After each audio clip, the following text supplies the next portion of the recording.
The supreme leader of Iran is dead. Let that land for a second.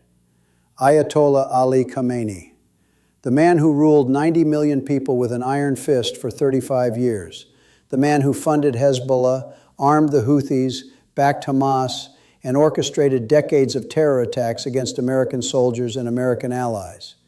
Dead. Killed overnight in a combined American and Israeli airstrike. And the President of the United States just went on Truth Social and told the Iranian people this is their single greatest chance to take their country back. What happens next, nobody on earth knows, including Donald Trump. Let me show you what's really happening. While cable news anchors scramble to update their scripts and world leaders reach for their phones, the mainstream media is already missing the deeper story. They are covering the death, the smoke over Tehran, the missile trajectories, the carrier groups, the military maps. But they are not covering what this death actually means, not just for Iran, not just for the Middle East, but for America, for your gas prices, for your retirement account, for the young men and women in uniform stationed across a region that just became significantly more dangerous overnight. And most importantly, they are not covering the story that is breaking inside Trump's own coalition right now. Because while Trump is posting victory laps on Truth Social, some of his most loyal allies are using a word that should stop every American cold: betrayal. Here's what you need to understand. Ayatollah Ali Khamenei was not just a leader, he was an institution. The successor to Ayatollah Ruhollah Khomeini, the man who led the 1979 Islamic Revolution that transformed Iran from a U.S. ally into America's most bitter adversary in the Middle East. Khomeini has held power since 1989, 35 years. He has outlasted 6 American presidents. He has survived sanctions, assassinations of his top generals, Israeli cyber attacks on his nuclear program, and a series of military humiliations that would have collapsed most regimes. He was not just the supreme leader of Iran, he was the ideological backbone of the entire Islamic Republic. The man whose authority held together the Revolutionary Guard, the judiciary, the parliament, and the religious establishment under a single theocratic framework. And now he is gone.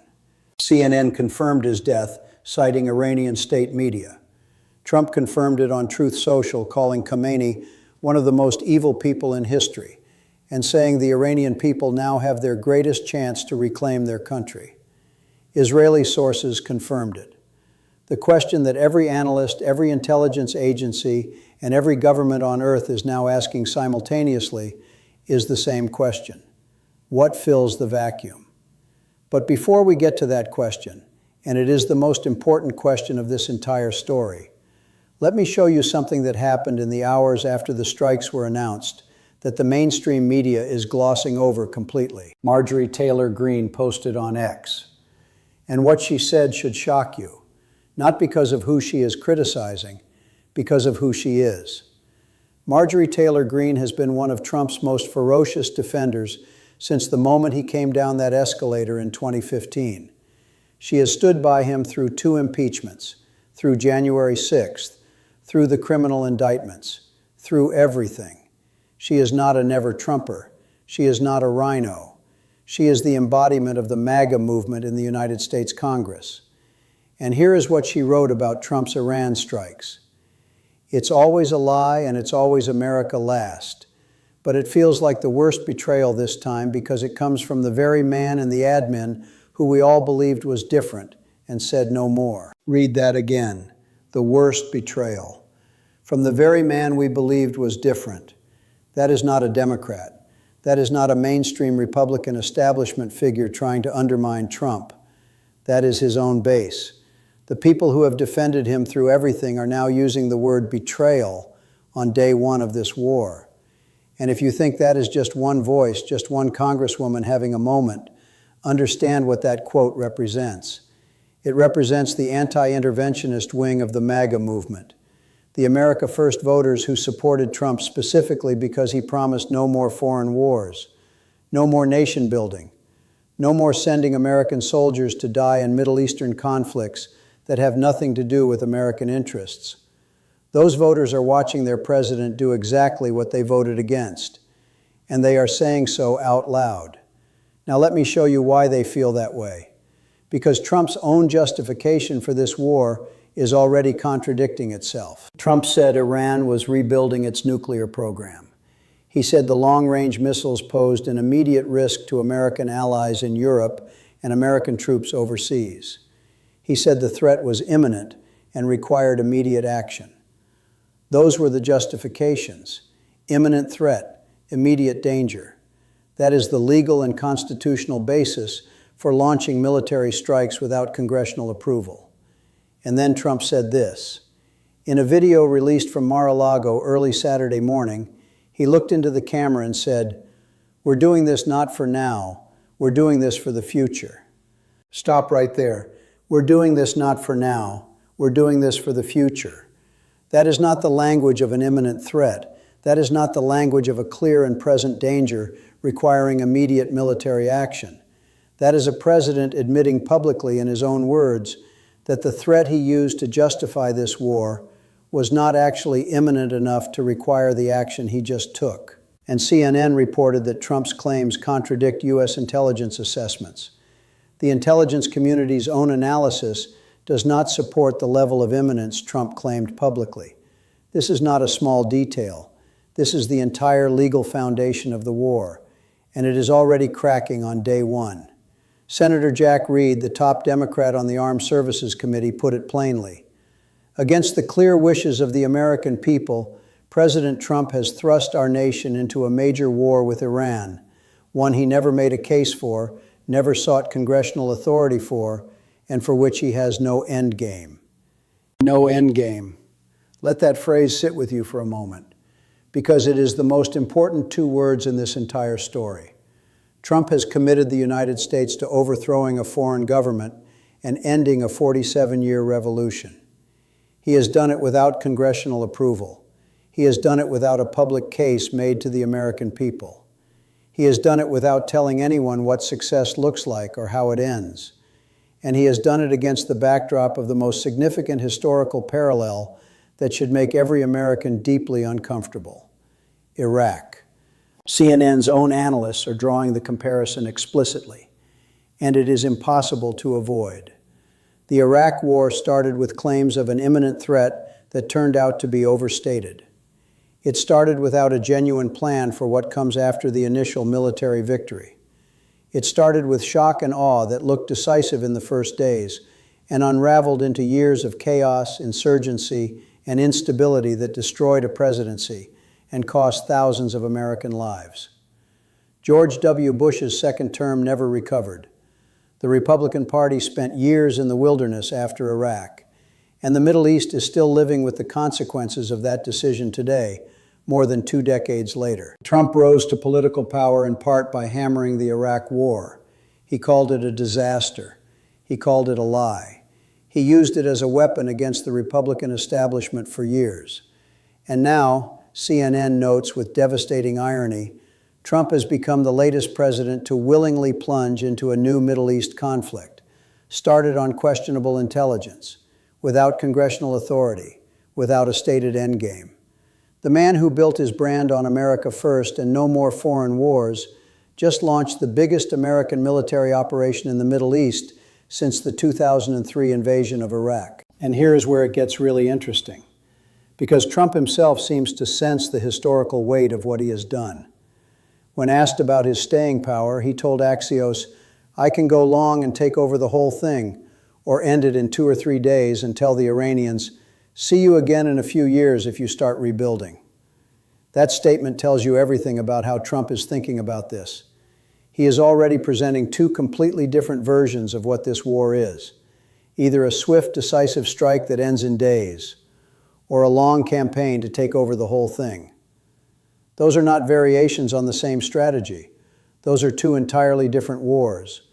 And the fact that Trump is describing both of them simultaneously suggests that he does not yet know which one this is going to be. Senator John Cornyn, fighting for his political survival in Tuesday's Texas primary, went on CNN and said, "I don't know why anybody would say this is going to be a forever war. I think it's going to be pretty short." That is a significant political bet. Because if Cornyn is wrong, if this is not short, that statement becomes a campaign ad for every opponent he ever faces. Politicians who predict short wars and get long ones do not recover easily. Ask Lyndon Johnson. Ask George W. Bush. Now let me give you the receipts on what this death actually means and why the next few weeks are going to determine whether Trump made the most consequential correct decision of the 21st century or the most catastrophic mistake. Receipt 1, the vacuum. Khamenei's succession was already opaque before he died. There was no clear designated successor, no transparent process, no agreed framework for who takes power when the supreme leader dies. Iran's constitution has a mechanism. The assembly of experts is supposed to select a new supreme leader. But that process assumes a functioning government with intact institutions. Tonight, those institutions are under American and Israeli bombardment. The people who would normally manage that succession process are either dead, in hiding, or managing a war. The vacuum that Khamenei's death creates is not just political, it is institutional. And institutional vacuums in the middle of active military conflicts do not fill themselves neatly or quickly. Receipt 2, the Revolutionary Guard. Here is what U.S. intelligence assessments cited by CNN consider the most likely outcome. Not a popular uprising, not a democratic transition. The Islamic Revolutionary Guard Corps, the most powerful military and economic force in Iran, simply takes over. They replace the theocratic dictatorship with a military dictatorship. The ideology changes. The flag stays the same. The nuclear ambitions do not disappear. They accelerate. Because a military government that just survived American and Israeli strikes has every incentive and every justification to its own population to pursue a nuclear deterrent as fast as possible. If this is the outcome, Trump will have launched a war, killed the supreme leader, and ended up with a more militaristic, more nuclear ambitious Iran than the one he started with. Receipt 3, the best case. Trump's own framing. The Iranian people who have been massacred by their own government, who watched thousands of protesters gunned down in the streets in December and January, who are living under an economy shattered by sanctions with basic services like food and water distribution breaking down, rise up. They heed Trump's call. They take to the streets. The regime collapses not just from American bombs, but from internal revolt. And Iran transitions towards something less repressive, less threatening, less committed to regional proxy warfare.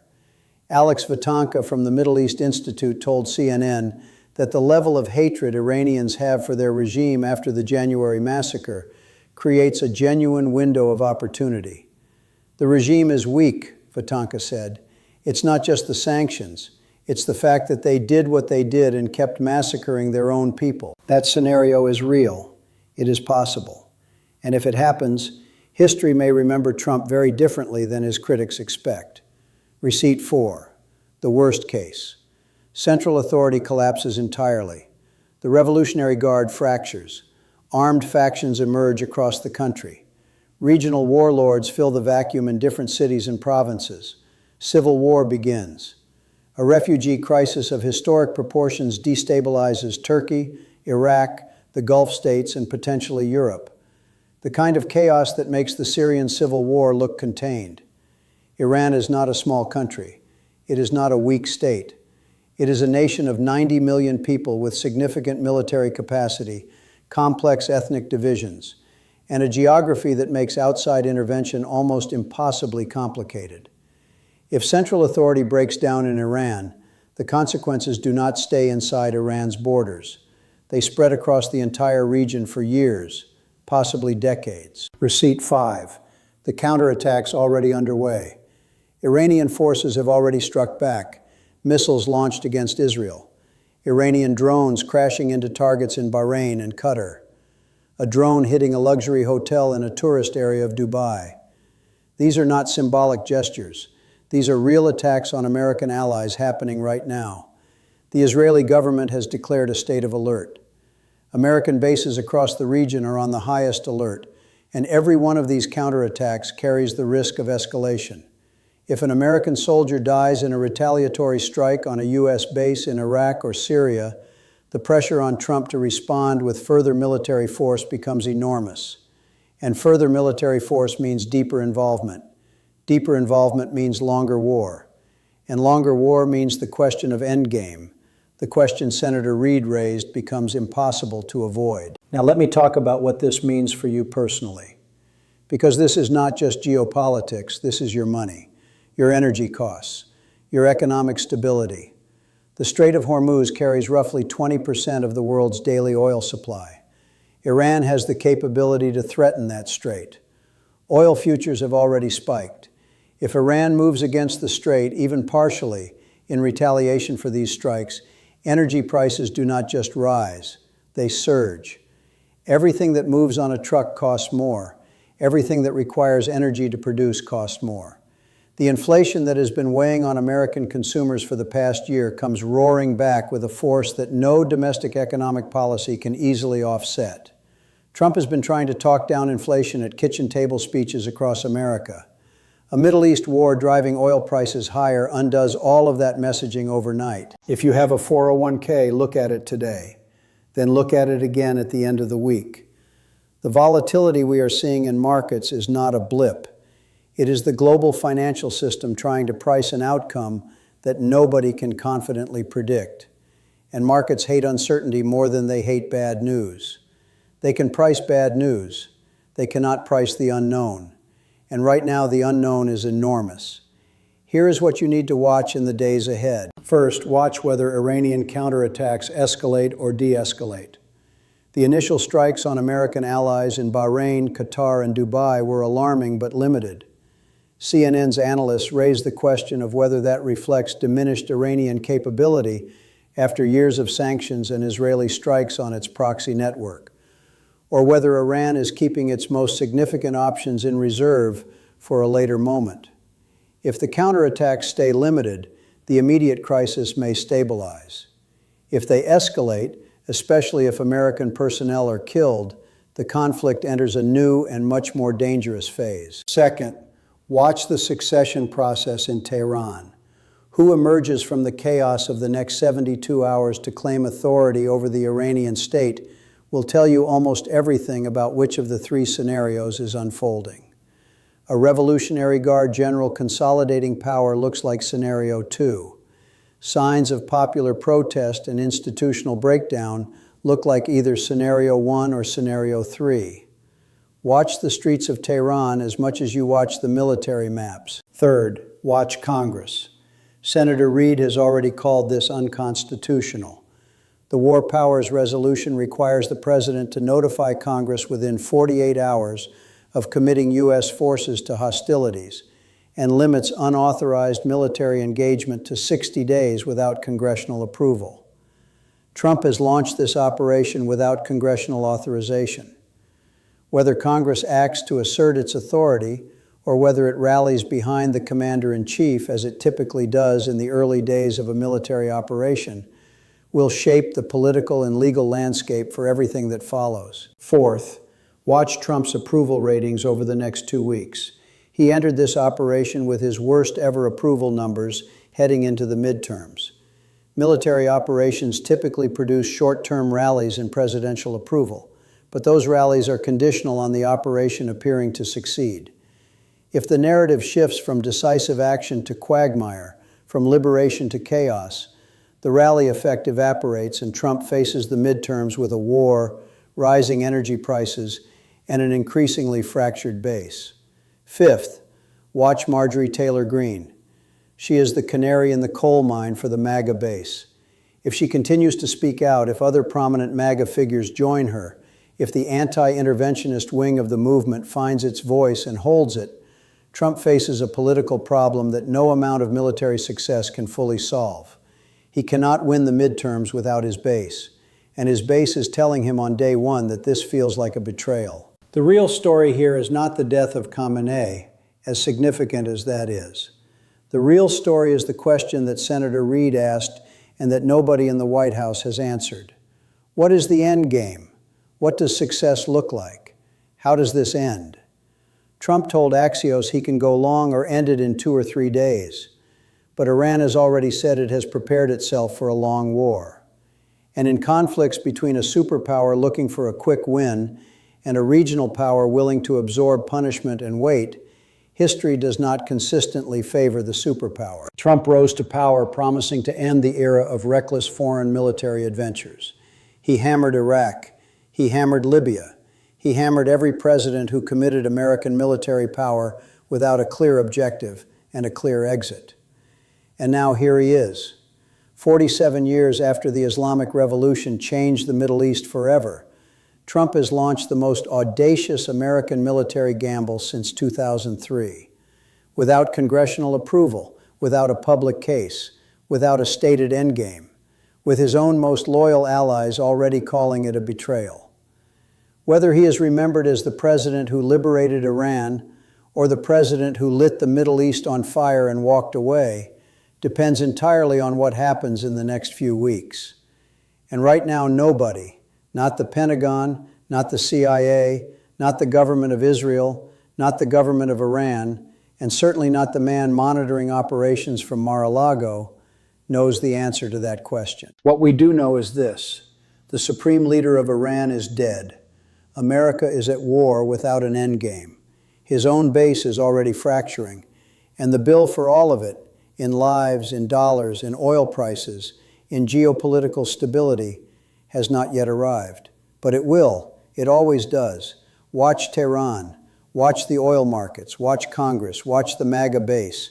And watch whether the man who promised America first just committed America to something that has no clear finish line and no obvious exit. If you want to stay ahead of what is really happening behind the headlines, subscribe and hit that notification bell right now. Drop a comment telling me which of the 3 scenarios you think is most likely. Does Iran rise up and the regime collapses? Does the Revolutionary Guard take over and nothing fundamentally changes? Or does central authority break down entirely and the Middle East burn for a generation? Because the answer to that question is going to define the next decade of American foreign policy. And right now, we are all watching it unfold in real time.